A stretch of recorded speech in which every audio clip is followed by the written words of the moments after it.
We hope you enjoyed our previous episode on syllabi. The time has come again. We must pause our pursuits and listen closely. I'm Soren Miller with the SMS podcast, and today we delve once more into the fascinating topic of educational research. Today's topic, social metacognition. What is it and why study it? So buckle up, sit back, and prepare to have your socks knocked off.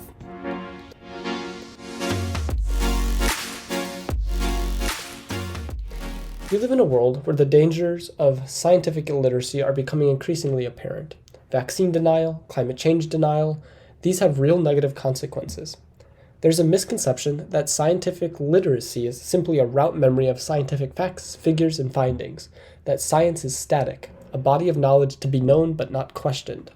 This belief itself is rooted in scientific illiteracy. Rather, scientific literacy is the ability to partake and understand the scientific process, understand the fluid nature of modern science, to weigh differing opinions and note the validity of findings and results. To understand that our understanding of our world is always shifting, always being questioned, and worth discovering. This is a large undertaking because it isn't simply memorization. It is a question of a way of knowing rather than a question of what to know. Because of its importance and fundamental nature, it is critical that we teach these skills in our schools. Okay, that is pretty deep and profound. I think it's also important to note the myriad of reasons scientific literacy can be important in your day-to-day life. Scientific literacy can empower you to make the safest and healthiest decisions about your life, to combat dangerous ideas spread online, and even to satisfy personal curiosities. Secondly, schools have a unique incentive for students to perform well on exams. And while the validity of standardized tests is certainly an open question, the educational approaches discussed in this podcast are associated with higher performance and outcomes on these exams. So for a number of societal, personal, political, and even economic reasons, it is important to develop a scientifically literate population. The question then remains, how do we do that? One strategy that has gained significant traction in the field of education is the idea of metacognition. Perhaps you're familiar with this idea. Metacognition, put simply, although a bit confusingly, is the ability of one to think of one's own thinking. Understanding the process in which we think and learn, and reflect on that process of knowledge acquisition, has shown significant improvements in student learning and conceptual understanding. This ties in well to the scientific literacy that we are trying to teach in our schools. Instead of just teaching the facts, we are trying to develop students as critically aware and responsive. A key part of scientific literacy is the learning of how to think in a scientifically literate manner, and that has metacognition written all over it. Another key strategy that has gained significant influence as an approach in education is the idea of social constructivism. This is an educational philosophy and approach that states learning takes place within a social context, a context from which it cannot be separated. It states that knowledge is not an abstract thing to be attained by students, but rather the connections between the observed world and students' experiences within that world. That knowledge, and critically, the meaning that we place on this knowledge, is built between students. Again, this plays well into our goal of developing a scientifically literate population. We aren't as interested in the hard facts, but rather the ability to build and place meaning on these facts.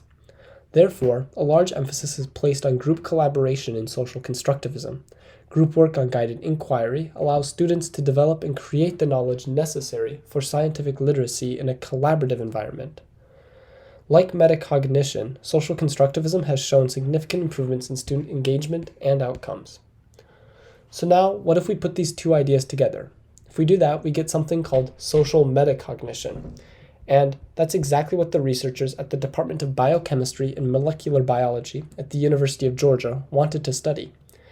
In a 2022 paper titled, "Oh, that makes sense, Social Metacognition in Small Group Problem Solving," author Stephanie Helmo defines social metacognition as an awareness and regulation of the thinking of others.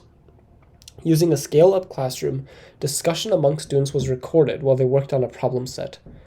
These recordings were transcribed and coded for number and outcome of metacognition questions. They found that metacognition utterances that stimulated a reflection about an answer or presented alternative reasoning, such as providing evaluations or explanations when requested and when unprompted, were all associated with higher quality reasoning amongst students. So a lot of the research that I've been working on this summer builds on this study. Knowing from the finding of this paper and the findings of other papers related to metacognition and social constructivism, we know there are clear benefits to this educational approach. But what does this look like in practice? One of the best insights into the learning process comes from the analysis of the types of questions students ask each other. In a group setting, students ask many more questions than in a lecture setting, and these questions reveal important gaps and misconceptions in students' knowledge. By examining student questions, their nature, frequency, type, role, and social metacognitive value, we hope to gain greater insight to the learning process. In the future, we may be able to find ways to prompt students to ask these higher-order metacognitive questions, and how to respond to higher-order questions in ways that lead to meaningful conversations and learning. All this to further strengthen the ways in which students use each other to build and construct their knowledge and understanding of the world. Well, I'll leave it there for now. Join us for the next episode of the SMS podcast hosted by Mateo.